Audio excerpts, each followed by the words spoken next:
Hello everyone, welcome to railway carnival by text book.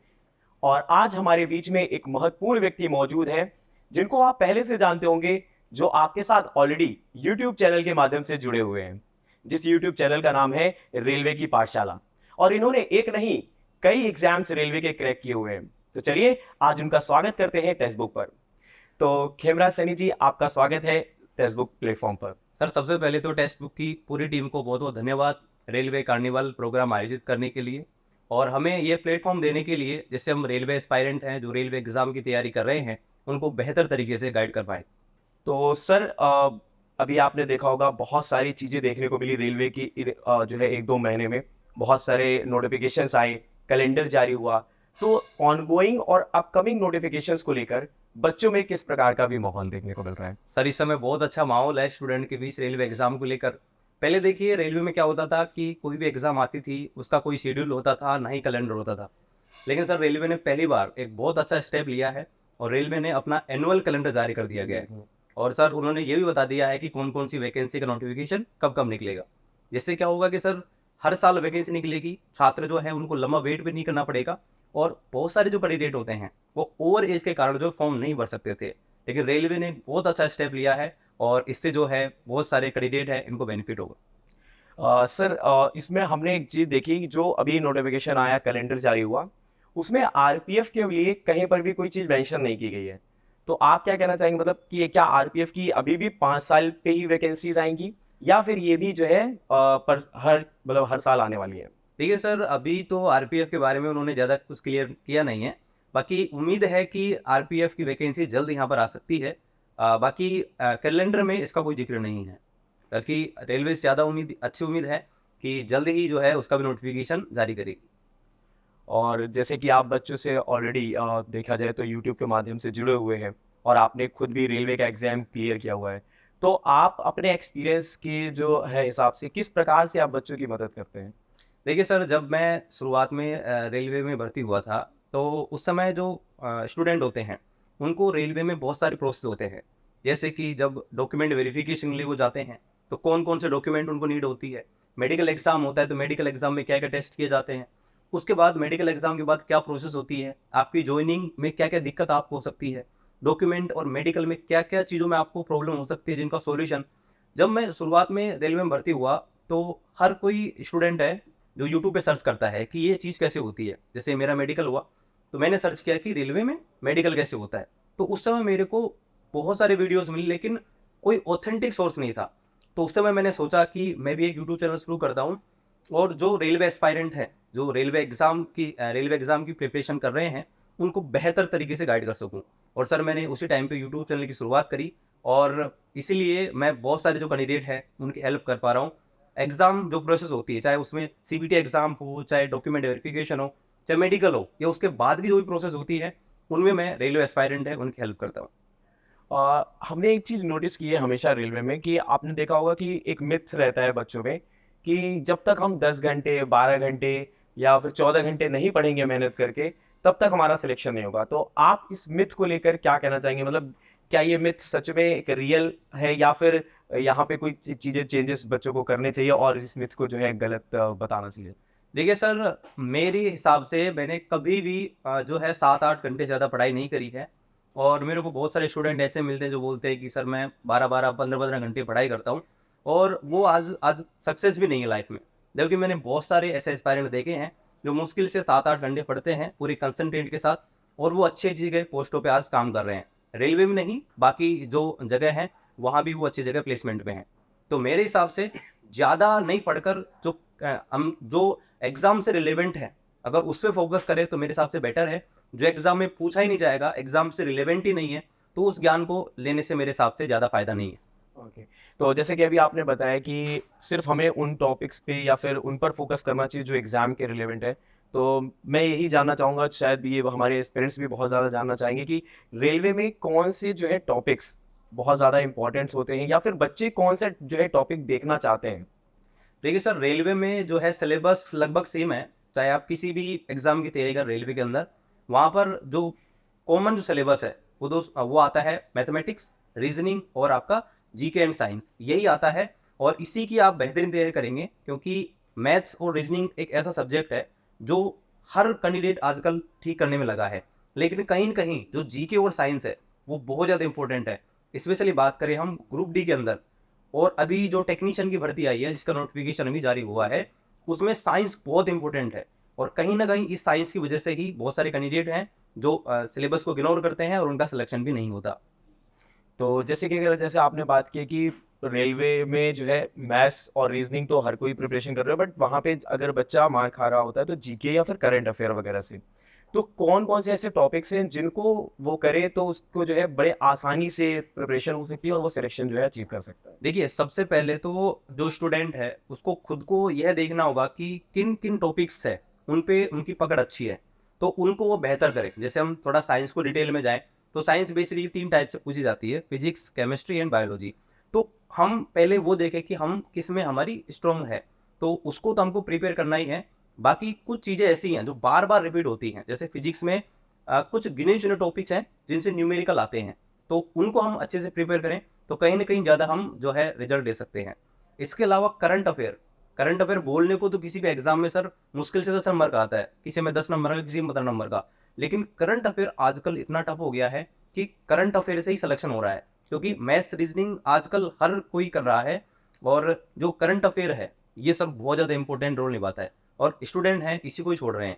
जैसा कि आपने बताया कि हमें तैयारी जो है एग्जाम रिलेवेंट टॉपिक से ही करनी चाहिए जिसके थ्रू हमारा इजीली सिलेक्शन होता है, बट एक एस्पिरेंट को किस प्रकार से पता चलेगा कि ये टॉपिक जो है ज़्यादा पूछा जाता है, इस टॉपिक को ज़्यादा पढ़ना है, और कौन से टॉपिक जो है बच्चे ज़्यादा पढ़ना चाहते हैं या ट्रेंडिंग चाहते हैं?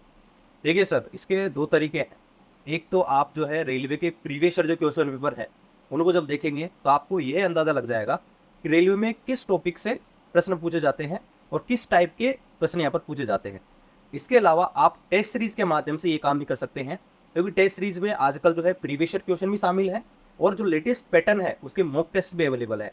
तो जब कोई कैंडिडेट ऑनलाइन टेस्ट देता है, तो सर ऑनलाइन टेस्ट देने के बाद उसको एनालिसिस पे विशेष फोकस करना पड़ेगा, क्योंकि एनालिसिस के बाद जो कैंडिडेट है उसके सामने लिस्ट आएगी कि कौन कौन से क्वेश्चन उसने अटेम्प्ट नहीं किए हैं, इसके अलावा कौन कौन से क्वेश्चन उसने जो है गलत किए हैं। तो जिनमें टॉपिक पे उन्होंने क्वेश्चन गलत किए हैं या फिर छोड़े हैं, उनको एक साइड में लिखना पड़ेगा। ये सपोज कीजिए मैथ्स का एक टॉपिक है जिसमें प्रॉफिट एंड लॉस के क्वेश्चन उससे गलत हुए हैं, तो उसे क्या करना पड़ेगा कि उस पर्टिकुलर टॉपिक को दोबारा से पढ़ना पड़ेगा, और फिर जो है दोबारा टेस्ट अटेम्प्ट करना है।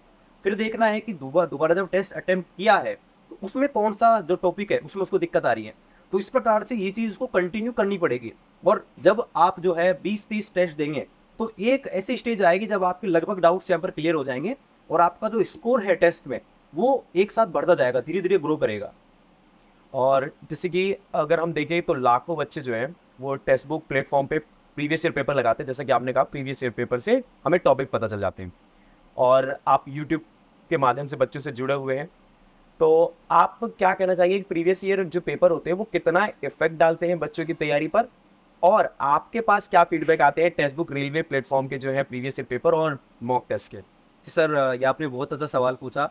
देखिए, प्रीवियस ईयर जो क्वेश्चन पेपर है वो रेलवे के एग्जाम में बहुत ज़्यादा इंपॉर्टेंट होते हैं। और बात करें टेक्स्ट बुक की, तो टेक्स्ट बुक पे आपको दोनों ही चीज़ें मिल जाएंगी। आप प्रीवियस ईयर क्वेश्चन पेपर दे सकते हैं, इसके अलावा लेटेस्ट पैटर्न पर दूसरी एग्जाम में जो भी क्वेश्चन आपको पूछे जा रहे हैं उनकी भी आप साथ साथ यहाँ प्रैक्टिस कर सकते हैं। और जब भी मैं स्टूडेंट से पूछता हूँ कि आप किस प्लेटफॉर्म के माध्यम से टेस्ट दे रहे हैं, तो ज़्यादातर जो कैंडिडेट है वो मेरे को यही बताते हैं कि text book is the best. Text book से ही वो अपनी टेस्ट सीरीज यहाँ पर कंटिन्यू करते हैं। और टेक्स्ट बुक में आपको बहुत सारे फीचर भी हैं, ये सर प्रीवियस ईयर क्वेश्चन है ही, इसके अलावा सेक्शनल टेस्ट हैं। जैसे आपको स्पेशली मान लीजिए कि मैथमेटिक्स का देना है तो मैथमेटिक्स का दे सकते हैं, या मान लीजिए आपको सिर्फ किसी पर्टिकुलर टॉपिक का देना है तो उसका भी दे सकते हैं, जिससे हमको ये भी पता लग जाता है कि उस पर्टिकुलर टॉपिक से कितने टाइप के प्रश्न यहाँ पर पूछे जाते हैं। तो आई थिंक टेक्स्ट बुक एक बहुत अच्छा काम कर रहा है, और स्टूडेंट जो है वो टेक्स्ट बुक की जो टेस्ट सीरीज है उसको यहाँ पर ले सकते हैं। एक क्वेश्चन बहुत ज़्यादा बार हमने देखा है बच्चों के माइंड में आता रहता है, जो बच्चे तैयारी शुरू करते हैं तो उनके माइंड में आता है कि क्या मैं टेस्ट सीरीज लगाना शुरू से स्टार्ट करूं, या फिर जब मेरी प्रिपरेशन हो जाए तब मैं स्टार्ट करूं, या फिर मैं जब मिडिल में तैयारी करूं तब स्टार्ट करूं। तो आखिर बच्चे को कब मॉक टेस्ट वगैरह स्टार्ट करना चाहिए, वो आपके एक्सपीरियंस के हिसाब से आपको क्या लगता है? देखिए सर, वैसे तो सबकी राय अलग अलग होती है, लेकिन मेरा मानना ये है कि आप एक बार जो है अपना सिलेबस कंप्लीट कर लीजिए। आपको पहले सिलेबस तो पता लगे कि एग्जाम में पूछा क्या जा रहा है। क्योंकि शुरुआत में जब अपना सिलेबस कंप्लीट नहीं करेंगे तो कहीं ना कहीं आप डिमोटिवेट भी हो सकते हो कि हमारे तो जो टेस्ट में नंबर ही नहीं आ रहे। हाँ, आप जो है सेक्शनल टेस्ट दे सकते हैं, जैसे किसी पर्टिकुलर टॉपिक का दे लिया, या आपने मान लीजिए आज जो क्लास ली है उस टॉपिक का आप जो टेस्ट दे सकते हैं और उसमें अपना स्कोर चेक कर सकते हैं। मेरा मानना है कि एक बार जो है आपको कम से कम अपना सिलेबस कंप्लीट करना है, और फिर आप जब प्रैक्टिस करेंगे उसके बाद जो है आप टेस्ट अपना शुरू कर सकते हैं। जैसे कि अगर हम अभी नोटिफिकेशन की बात कर रहे थे स्टार्टिंग में कि बहुत सारे नोटिफिकेशन आ रहे हैं, तो हमने एक चीज़ वहाँ पर देखी, एएलपी में जो है एज रिलैक्सेशन मिला। तो अभी ग्रुप डी के बारे में अगर हम बात करें, क्या उसमें भी एज रिलैक्सेशन मिल सकता है? और अगर मिलेगा सर, तो क्या वो इसी साल के लिए मिलेगा या आगे आने वाले सालों के लिए भी मिलेगा? देखिए सर, अभी जो नोटिफिकेशन आए हैं रेलवे की तरफ से, 2 नोटिफिकेशन आए हैं। एक आरआरबी एएलपी का आया है और अभी रिसेंटली टेक्नीशियन का आया है। दोनों में जो है आपको एज रिलैक्सेशन दी गई है 3 साल की। अब ये सवाल जब पूछा रेलवे मंत्रालय से तो उन्होंने बताया कि भाई कोविड की वजह से जो है बहुत सारे कैंडिडेट जो है ओवर एज हो गए थे, और भर्ती भी पिछले 3-4 साल से नहीं आई है, इसलिए हम जो है उनको एज रिलैक्सेशन दे रहे हैं। तो मुझे लगता है कि इस साल जो भी भर्ती आने वाली है उनमें एज रिलैक्सेशन मिल सकता है, और फ्यूचर का हम नहीं कह सकते, क्योंकि जब दोबारा से वैकेंसी रिपीट होगी, और अब की बार तो एनुअली वैकेंसी आने वाली है, तो इस बार तो लग रहा है कि सारी वैकेंसीज के अंदर एज रिलैक्सेशन मिलेगा। बाकी फ्यूचर में मुझे नहीं लगता कि आ सकती है। तो एज रिलैक्सेशन मतलब आप कहना चाह रहे हैं इस साल तो मतलब हर एक जी, उसमें जी। मिलने वाली है और आगे का हम अभी कह नहीं सकते। बट आपने देखा होगा कि जैसे एएलपी वगैरह जो थी वो 2018 में हुई थी, और उनकी जो एज रिलैक्सेशन देखेंगे तो हमने 3 साल की एज रिलैक्सेशन देखी कि उनमें 3 साल की एज रिलैक्सेशन। लेकिन जो आरआरबी ग्रुप डी और एनटीपीसी हुई थी ये 2019 में हुई थी। तो क्या हमें एज रिलैक्सेशन इसमें कम देखने को मिलेगा या फिर जितनी एएलपी में देखने मिल रही उतनी ही मिलेगी? सर, अभी जो टेक्नीशियन का नोटिफिकेशन आया है उसमें भी 3 साल का ही दिया है, तो और एएलपी में भी 3 साल का दिया है। तो ऐसा ही लग रहा है कि 3 साल का ही जो है ग्रुप डी में और बाकी वैकेंसीज में आपको देखने को मिल सकता है। और सर जैसे कि आप रेलवे की पाठशाला जो आपका यूट्यूब चैनल है उस पे आप जो है नॉलेज भी अब प्रोवाइड कर रहे हैं बच्चों को और नोटिफिकेशन वगैरह भी प्रोवाइड कर रहे हैं, तो बच्चे उस किस टॉपिक पर जो है वो ज़्यादा से ज़्यादा आपसे क्लासेस या फिर वो उस टॉपिक पर जो है चर्चा चाहते हैं? देखिए, मेरा जो चैनल है वो पूरी तरह से रेलवे के अपडेट्स के बारे में है। देखिए, प्रिपरेशन के साथ-साथ जो एस्पायरेंट हैं उनको ये भी पता होना चाहिए कि सिलेबस क्या है, और रिसेंटली रेलवे की तरफ से क्या-क्या अपडेट आते रहते हैं। क्योंकि आजकल जो रेलवे है केवल वेबसाइट के ऊपर ही बहुत सारे अपडेट डालती है, और कैंडिडेट को पता ही नहीं होता। बहुत सारे कैंडिडेट ऐसे होते हैं जब फॉर्म भरते हैं, उनका मोबाइल नंबर जो है बंद हो जाता है, ईमेल बंद हो जाती है, उनको अपडेट्स नहीं मिल पाते हैं। और हम जो है पूरी जो रेलवे की वेबसाइट के ऊपर जो भी अपडेट आते हैं उनको एक साथ ही जो है अपने प्लेटफॉर्म पर देने की कोशिश करते हैं, और ऑथेंटिक तरीके से अपडेट देते हैं, ताकि जो स्टूडेंट है उनको उस भर्ती के बारे में पूरी प्रोसेस का पता लग सके कि पूरी प्रोसेस क्या है, और किस प्रकार से उनको जो भी प्रॉब्लम आ सकती है उनका सॉल्यूशन उनको मिले। तो इस सेशन में जाते जाते अगर मैं आपसे पूछूं कि आप बच्चों को क्या कहना चाहेंगे जो अभी प्रिपरेशन कर रहे हैं, क्योंकि आपने कई बार देखा होगा कि कुछ जो बच्चे होते हैं वो तो अच्छे मतलब फैमिली को बिलोंग कर रहे होते हैं, बट जो हमारी मेजोरिटी जो एस्पिरेंट्स होती है वो कहीं ना कहीं मिडिल फैमिली या फिर लोअर फैमिली से बिलोंग कर रही होती है, तो उनके लिए आप क्या ऐसे कुछ बताना चाहेंगे जिससे वो अच्छे से प्रिपरेशन कर सकें, उनकी हेल्प हो सके उनकी प्रिपरेशन? देखिए, मेरा मानना यही है कि देखिए, अब धीरे-धीरे आप देख रहे होंगे कि जो वैकेंसीज़ हैं, लगता है कि पहले जैसी इतनी नहीं आएँगी, क्योंकि एनुअली अब वैकेंसी आने वाली है। तो आपको जो वैकेंसी हर साल देखने को मिलेगी, बहुत अच्छी बात है, और आपको अपॉर्च्युनिटी बहुत ज़्यादा मिलेगी इस बार रेलवे में। जैसे 2 नोटिफ़िकेशन ऑलरेडी निकल चुके हैं, और 2-3 वैकेंसी और आने वाली है, तो मौके बहुत सारे हैं। तो जो भी रेलवे एस्पायरेंट तैयारी कर रहे हैं, सबसे पहले उनको बोलना चाहूँगा, सबसे पहले आप जो अपना सिलेबस जो है एक बार, पूरा सिलेबस को अच्छी तरह देखें। सिलेबस में जो भी टॉपिक है उनको ही पढ़ें। ऐसा नहीं कि अपन को और जो बाकी जो रेस्ट ऑफ द सिलेबस है उसको बिल्कुल भी नहीं पढ़ना है। सिलेबस अपना कंप्लीट करने के बाद आप प्रीवियस ईयर क्वेश्चन पेपर हैं और टेस्ट सीरीज है, दोनों स्टार्ट कीजिए। इनसे ही आपका स्कोर धीरे-धीरे बूस्ट होगा। मैंने जो भी आपको जो स्ट्रैटेजी बताई थी कि आप जब भी टेस्ट देते हैं ऑनलाइन टेस्ट, उस टेस्ट देने के बाद उसका एनालिसिस कीजिए कि कौन-सा टॉपिक जो है आपका कमज़ोर है, और उस टॉपिक को आप दोबारा से पढ़िए, और उस टॉपिक से जितने भी टाइप के क्वेश्चन बन सकते हैं उनको अच्छे से पढ़िए। आप देखेंगे कि आपका जो स्कोर है धीरे-धीरे बढ़ता रहेगा, और इसके लिए आप टेस्ट सीरीज ले सकते हैं टेक्स्ट बुक की, जहाँ पर आपको प्रीवियस ईयर क्वेश्चन पेपर और रेलवे में जो भी लेटेस्ट जो क्वेश्चन पेपर जिस टाइप के आ रहे हैं वैसे आपको मॉक टेस्ट यहाँ पर देखने को मिलेंगे। तो ये था सेशन जहां पर हम लोग आज जुड़े हैं खेमराज सैनी जी से, जिन्होंने ऑलरेडी रेलवे के कई एग्जाम जैसे आरआरबी, एएलपी, ग्रुप डी जैसे एग्जाम क्रैक किए हुए हैं, और आपके साथ जुड़े हुए हैं यूट्यूब के माध्यम से और वो सारे एक्सपीरियंस को आपके साथ शेयर कर रहे हैं। तो धन्यवाद खेमरा सनी जी, आप हमारे साथ जुड़े आज। बहुत बहुत धन्यवाद सर आपका और पूरी टेक्स्ट बुक की टीम का इस प्लेटफॉर्म के माध्यम से हम बुलाने के लिए, और आशा करते हैं कि आज के इस सेशन से बहुत सारे जो कैंडिडेट हैं उनको काफ़ी हेल्प मिलेगी और रेलवे एग्जाम का जो उनका सपना है वो साकार होगा। बहुत बहुत धन्यवाद सर। तो आप सभी लोगों का जुड़ने के लिए धन्यवाद, और अगर ये सेशन आपको पसंद आया है तो आप लोग जरूर चैनल को सब्सक्राइब करिएगा। Thank you.